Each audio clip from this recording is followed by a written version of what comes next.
we have the Elections Act that then gives effect to those constitutional provisions on enforcement of the Electoral Code of Conduct. I've mentioned Section 110 that places again an obligation on the political parties, on the candidates of the political parties, on independent candidates, on members of political parties, on supporters of the various political parties and candidates, on the media, and indeed on all Kenyans who adhere to or by the Electoral Code of Conduct. Specifically in the Elections Act, where do we find the Electoral Code of Conduct? The Electoral Code of Conduct is found in the second schedule of the Elections Act. And we mentioned that this is the code of conduct that is developed by the Commission. Upon developing this code of conduct, it was ingrained in the Elections Act by the National Assembly and enacted into law with very broad parameters of application of the Electoral Code of Conduct.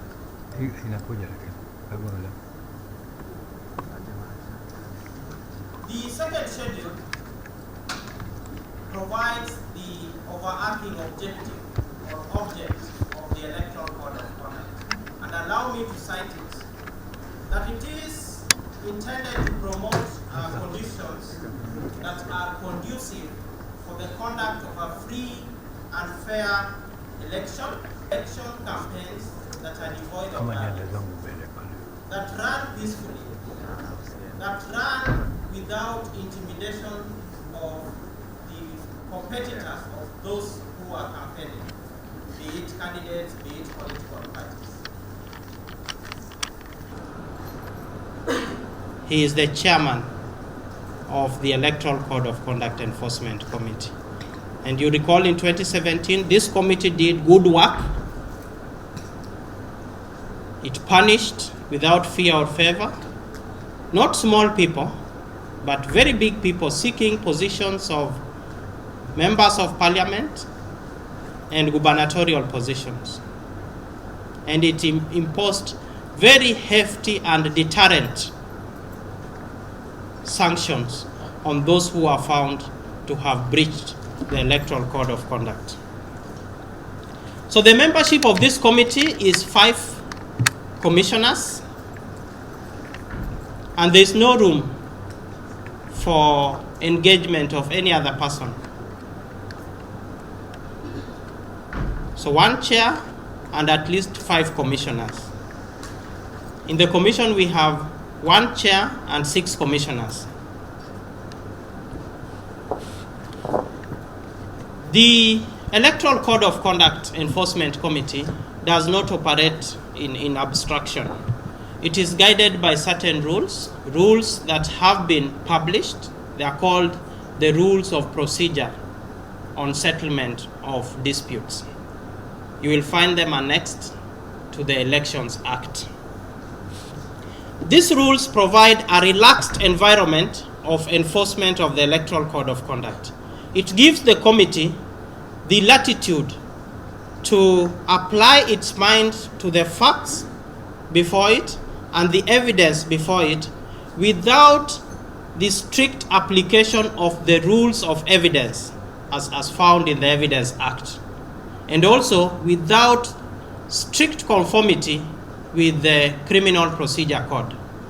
This enables the committee to conduct its proceedings in a manner that is very expedient, and the committee is able to deliver its determinations within 24 hours, as opposed to what we know happens in our judicial system that is bound by the strict rules of evidence and the strict application of the Criminal Procedure Code, so that when an advocate appears, he can seek an adjournment for even 2 weeks, and it is granted on various accounts. And there are objections on on the admissibility, for instance, of video evidence in our courts. A certificate of production of that video evidence must be done, and it must be done by the person who is competent. That does not apply by design, so that there is order and sanity by the commission imposed on the candidates and political parties that breach the Electoral Code of Conduct. So the enforcement of the code is expected to be real time, and the commission has not failed in adhering to this and in discharging this mandate. This is a quasi-judicial committee. Of course, persons who are aggrieved by the decision or determination of this committee have a right to seek further justice in the High Court through what legal minds call judicial review applications.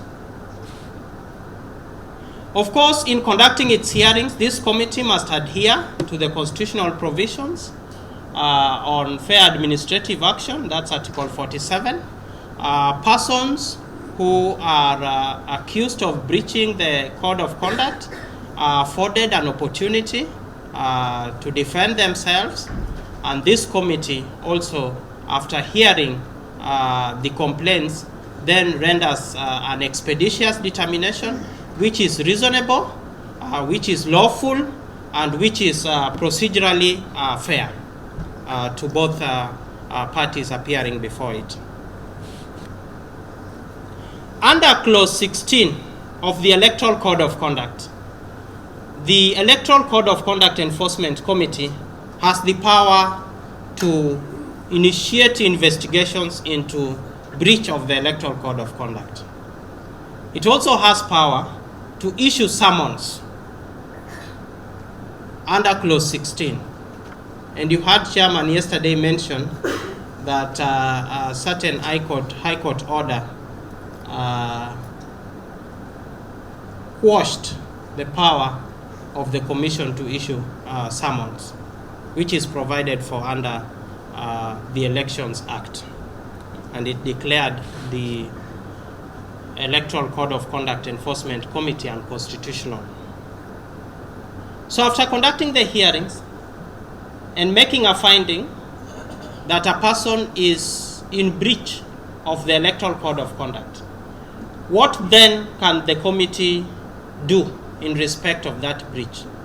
The Elections Act gives the committee broad powers to punish those who offend the Electoral Code of Conduct. There's a light sentence of a formal warning. Of course, this applies if the breach is a small breach. There is the power to prohibit the media from allowing a particular candidate or a political party that is found in breach to campaign or sell its policies through the media. So the Commission can order a blackout on a particular candidate or a particular political party found in breach, so that the public do not get to hear or interact with the policies or the manifesto of that particular candidate or that particular political party for a certain period that the committee has powers to provide. So that lies, the discretion lies with the committee on the time that it then imposes on such a candidate or such a political party. The committee also has power to prohibit a candidate or a political party found in breach of the code from holding a public meeting or holding any rallies or marches or demonstration. And this the Commission did in the year 2017 when there was near bloodshed in the county of Marsabit, in the county of Bungoma, and in the county of Mandera. And the impact was felt and violence stopped. So the other sanction that the committee may give is to prohibit a candidate or a political party from entering a certain electoral area. So it can lock out a candidate or a political party from a certain electoral area for a good purpose, appreciating that his entry or the entry of that political party may offend the election laws and the electoral code of conduct. It may also prohibit a candidate or a political party from publicizing itself through posters or through placards or through banners.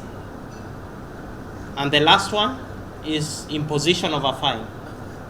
And this, the enactors of the law appreciated the nature of our politics and political campaigns and gave the committee the discretion to impose any fine dependent on the gravity of the breach of the code. And in 2017, the committee indeed imposed hefty fines running into millions of shillings, and with very strict timelines for compliance. And quite a number of those found in breach and imposed sentenced to pay fines complied with those strict timelines. If a person fails to pay the fines, what happens? The committee has power to disqualify such a person from participating in the present, in the subject elections and in future elections until that fine is settled. I want to mention that the enforcement of the Electoral Code of Conduct has not been without challenge. One big challenge has been what I call judicial hamstring. In the year 2017, 3 senior candidates were fined to pay fines between 1 million and 2 million shillings, and they went to the High Court under judicial review framework and got orders of stay of the judgment of the Electoral Code of Conduct Enforcement Committee. One of those cases has since been dismissed for want of prosecution, but 2 are still pending in the High Court. So that therefore means that they are safe, they cannot pay the fine, and yet the breach of the code has not been purged. Early this year, the Commission, upon publication of the general election date, mustered up and sought to enforce the code in respect of persons that it believed had breached the code. There were 2 senior politicians. In the course of the proceedings, one of them or 2 of them went to the High Court, and one managed to secure orders of stay of the proceedings, and through a constitutional petition also obtained orders that then declared the Electoral Code of Conduct Enforcement Committee unconstitutional. It also declared Clause 16 unconstitutional, the clause that gives the committee the power to issue summons. The Commission has since appealed that decision on grounds that we believe are sound, because this is a mandate that is granted by the Constitution, and there is no way a part of the Constitution, by extension, can be declared unconstitutional. We believe that that is what the court did. Remotely, that is what it did. We hope, without offending the rule of sub judice, we hope that the Court of Appeal on the 28th of June, that is on Tuesday, will hear and determine that appeal with expedition, and that the Commission will have its power to enforce the code. The reason why we advocate for the Commission to be allowed to enforce the code is because every politician fears an order of disqualification from contesting as a candidate. The courts have no power to disqualify a candidate under the Electoral Code of Conduct enforcement mechanism, a candidate from contesting. So that fear then makes it possible for political parties and for candidates to conduct their campaigns with civility. It is only the Commission that has power to disqualify. And in 2017, it did disqualify 2 candidates from contesting in the elections. The judgment did not touch on the power of the Commission to investigate. It appreciated. But how can you investigate without issuing summons? From my learning of police work, you cannot summon a suspect through a love letter. It has to be through summons. Summons compelling his attendance before you and providing sanctions for non-attendance. It is that power to issue summons that has been curtailed by the courts. We hope that power will be retained, because it makes no sense to retain the power on the Commission to investigate and robbing it of the power to issue summons. Ladies and gentlemen, that is the end of the first part of my presentation on the Electoral Code of Conduct enforcement framework. I thank you for listening.